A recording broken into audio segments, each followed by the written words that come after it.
Kolkata case से जुड़ी एक और बड़ी खबर आ रही है। आरजीकर के पूर्व प्रिंसिपल पर सीबीआई का शिकंजा कस गया है। सीबीआई ने संदीप घोष को अस्पताल से मिली कार कब्जे में ले ली है। कार की जांच कर रही है सीबीआई की टीम। संदीप घोष का मोबाइल भी सीबीआई ने अपने कब्जे में ले लिया है। देखिए, यही वो गाड़ी है जो कॉलेज की तरफ से दी गई थी, आरजीकर हॉस्पिटल की तरफ से दी गई थी संदीप घोष को। इसे सीबीआई ने जब्त कर लिया है। कार की जांच भी की जा रही है और मोबाइल फोन भी जब्त किया गया है। मोबाइल फोन की भी जांच की जा रही है।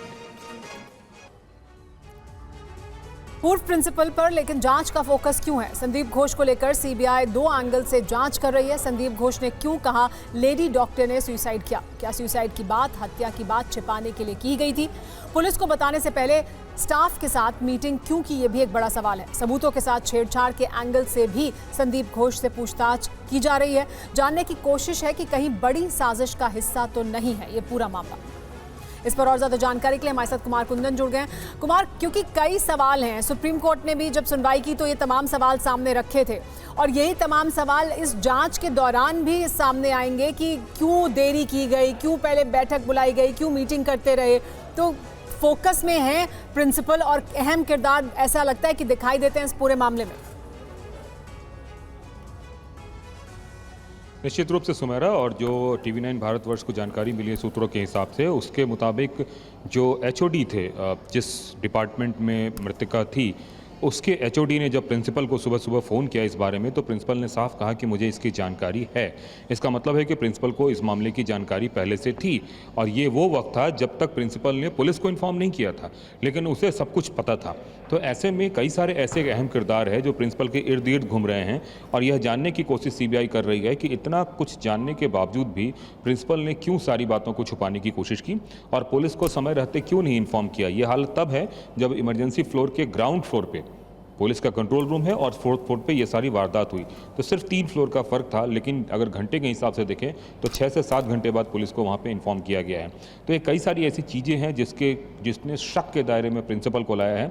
शायद यही वजह है कि उसकी कार का एक तरह से पुलिस जो है तफ्तीश कर रही है, यह जानने की कोशिश कर रही है कि क्या उस कार में कभी संजय राय तो नहीं बैठा था, क्योंकि संजय राय पूरे अगर अस्पताल प्रशासन की बात करें तो उसका ब्लू एंड वाइट था। आप इसी से अंदाज़ा लगा सकते हैं कि एसआई के कमरे में वो जाके सोता था, तो अस्पताल में उसकी पूरी अच्छी एंट्री थी, सबके साथ उठना बैठना था। तो सीबीआई यह भी जानने की कोशिश कर रही है कि क्या संजय राय का कोई डायरेक्ट लिंक प्रिंसिपल के साथ है अथवा नहीं है।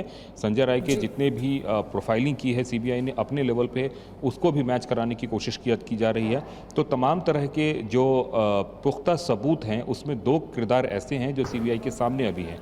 एक तो संजय राय, दूसरा वहाँ का प्रिंसिपल, और दोनों के इर्द गिर्द कई सारी चीज़ें घूम रही हैं।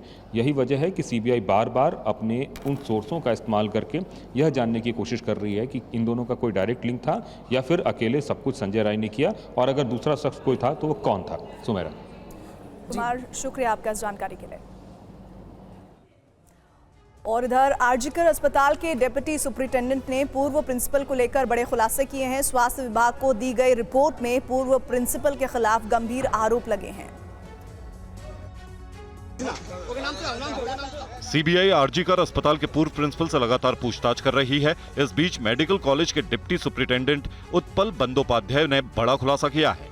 स्वास्थ्य विभाग को सौंपे गए 1000 पन्नों की रिपोर्ट का हवाला देते हुए डॉक्टर उत्पल ने दावा किया है कि पूर्व प्रिंसिपल का कॉलेज में था गुंडाराज। संदीप तय करते थे छात्रों को पास फेल करना। संदीप घोष पर पार्किंग की वसूली का आरोप। संदीप ने मेडिकल कचरे में किया भ्रष्टाचार। पूर्व प्रिंसिपल पर दवाओं में वसूली का आरोप ये भी है कि पूर्व प्रिंसिपल अस्पताल के डॉक्टरों के साथ दुर्व्यवहार करते थे। Utpal Bandopadhyay association of health service doctors Bengal के सचिव भी हैं। उन्होंने बताया कि पूर्व प्रिंसिपल का मजबूत पॉलिटिकल लिंक था। इससे पहले भी उनके खिलाफ कई तरह के आरोप लगाए गए, लेकिन राजनीतिक रसूख और दबाव की वजह से उनके खिलाफ कभी कोई एक्शन नहीं लिया गया। उन्होंने कहा कि यही गिरोह तय करता था कि किस विद्यार्थी को पास करना है और किसे फेल। बाद में पैसे लेकर फेल को पास करते थे।